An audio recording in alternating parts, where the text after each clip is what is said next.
Today on ELN Morning, we have continuing coverage of Elon's response to North Carolina's House Bill 2. Plus, we celebrate a foodie holiday with a quick and easy recipe for a breakfast treat. And the indie rock band Sweet Bay from Atlanta, Georgia, is live for our ELN Morning concert series. All that and more, ELN Morning starts right now.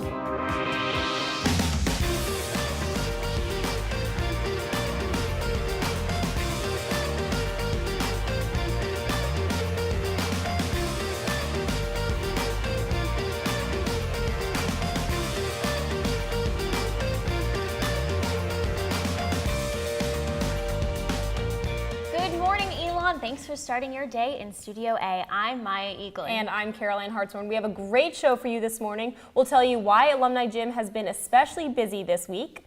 But first, we begin with the stories making headlines this morning. Our Kenneth Brown Jr. is in studio with the latest. Good morning, Kenneth. Good morning, Caroline and Maya. In an effort to increase productivity, Spain's Prime Minister wants to get rid of the siesta and shorten the workday by 2 hours. For many decades, Spain's workday has lasted from 8 a.m. to 1:30 p.m. with a break called a siesta, then again from 5 p.m. to 8 p.m., according to the Organization for Economic Cooperation and Development. Many Spaniards were quick to point out that the siesta varies, and in some parts of the country, it doesn't exist. The Prime Minister says he will find a consensus to make sure the working day ends at 6 p.m. Closer to home, a North Carolina couple has been arrested after 4 children in their care tested positive for meth. McDowell County deputies have charged Kimberly Lowry and Nathan Villani, each with 4 counts of misdemeanor contributing to the delinquency of a juvenile. The investigation began after a relative of one of the children between the ages of 4 and 12 filed a complaint of possible drug use in the home. Lowry and Villani are scheduled to appear in court on April 25th. And the fallout from North Carolina House Bill 2 continues. After signing the bill, Governor Pat McCrory said that he wasn't worried about companies pulling out of the state, yet that is starting to happen. PayPal is scrapping plans to expand to Charlotte with the potential of 400 new jobs. The state estimated the company would have generated $20 million yearly. The CEO of Google Ventures told partners he didn't want to invest in projects in North Carolina until voters fix this. And Braeburn Pharmaceuticals said that it might change its mind to build a facility in Durham County that would have created 52 new jobs. So that's just making headlines this morning. I'm Kenneth Brown Jr., Carolina Maya, back to you. Thanks so much, Kenneth. We have continuing coverage of North Carolina's House Bill 2. Our Michelle Alfini followed some Elon students who took to an unconventional place to stage a protest. In the 2 weeks since House Bill 2 passed, there have been educational sessions and flyers posted around Elon's campus to oppose the bill. But Elon sophomore Monique Swirsky says the message needs to go beyond Elon. So she got in her car and drove an hour east to Raleigh to make a bigger statement. So a lot of people are here. We can reach a lot of people with information, educating them about how HB2 impacts the state.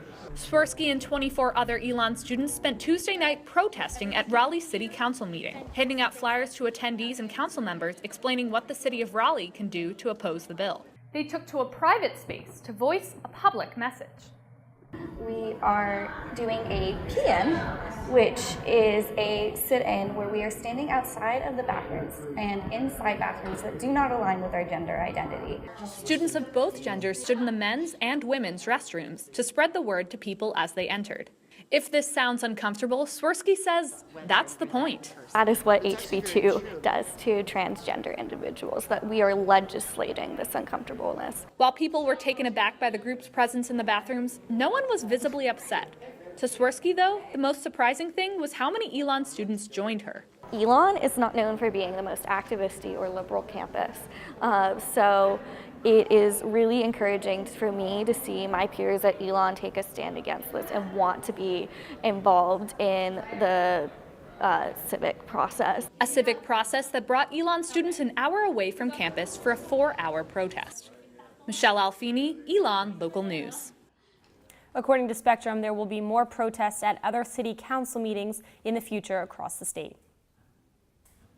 A story making international headlines this week is the Panama Papers, a leak of millions of documents affecting multiple countries. Our Tyler Patchen has the information you need to know. History. Over 11.5 million files on more than 214,000 companies have been released from the law offices of Mossack Fonseca, a Panamanian law firm. The firm specializes in setting up foreign shell companies that enable clients to hide income and other surplus, preventing them from paying taxes. Many world leaders have been implicated in the files, such as personal friends of the Russian President, Vladimir Putin. The President of Argentina and the Ukrainian President are currently personally involved. However, one of the largest scandals is against the Icelandic Prime Minister, who is denying involvement. Protesters call for him to step down. He said he will not seek re-election. The sports world has also been impacted as high-ranking members of FIFA, the governing body of soccer, and players such as Lionel Messi have been implicated with the Panama Papers. Overall, the reaction has led from demonstrations to full censorship by countries like China and Russia on the subject. Files concerning the U.S. businesses and leaders have not been released yet. The State Department is currently investigating all U.S. claims. Last night, months of hard work finally paid off for members of ELN's Greek community at the annual Greek Week dance in Alumni Gym. Masked and Dangerous, the Sigma Chi fraternity came in first for the Interfraternity Council, followed by Beta Theta Pi in second and Delta Upsilon in third place. For the Panhellenic Council, Sigma Kappa capped it off, coming on top with their dance-themed American Horror Story Freak Show.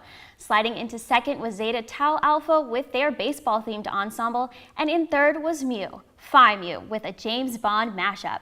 As the night came to a close, the gym filled with cheers, sobs, and embraces. All proceeds raised from the event will be donated to the ELN-thon. And ELN-thon is ELN's 24-hour dance marathon. It starts tomorrow night at 6 p.m. I'll be dancing for all 24 hours. Our Meredith Stutz is live in Alumni Gym with the fundraising goals for the event. Good morning, Meredith. Yes, it has been quite the week here at Alumni Gym with last night the Greek Week dance. And then on Friday, about 32 hours from now, is the 24-hour dance marathon, better known as ELN-thon. The event is in its 14th year, and more than 1,000 people have signed up to sing, dance, act, have fun, play games, all FDK for the kids. ELN-thon raises money for the Children's Miracle Network through Duke Children's Hospital. The event starts at 6 p.m. on Friday night and goes a full 24 hours until Saturday, April 9th at 6 p.m. ELN will be there reporting, as well as I will be there too, so if you're there, come say hi. The event last year raised over $180,000, and this year ELN-thon told us that they're expected to top that, raising more than $200,000. So be following along ELN on Twitter and Facebook and all social media for the latest results and what's going on. And reporting live from Alumni Gym, I'm Meredith Stutz. Caroline, back to you. Thanks so much, Meredith. I'm so glad that ELN-thon is in the gym, because if it's anything like the temperature it has been recently, I would not be happy outside. I know, this week has been surprisingly very chilly. It was definitely warmer before we left for spring break, and then we get back from a warm place. And it's freezing. I pulled my jackets back out. So thankfully we have our Alex Hale downtown, and he has our Phoenix 5-day forecast. Good morning, Alex. Good morning. Well, you're right. Temps this week have been shockingly chilly for many, including myself. I might have been a little premature in bringing my cold weather clothes home, but never fear, there's good news out on the horizon, and warm temps will return, especially after this weekend. Looking today, we're going to see a high of about 67 degrees, which really isn't too bad, and it'll get warmer once the clouds roll out. Looking further at the weekend in our Phoenix 5-day forecast, we see temperatures in the 60s and even get into the low 70s by Monday and Tuesday, bringing with them a little bit of rain. But till then, lows will be low, getting all the way down to 27 degrees on Saturday. Still though, I'm fairly confident that many of you will feel right at home. Are you from a nondescript town just outside of Boston? Well, the low there on Saturday is also 27 degrees. Live from downtown Elon, I'm Alex Hale. Maya, back to you in the studio.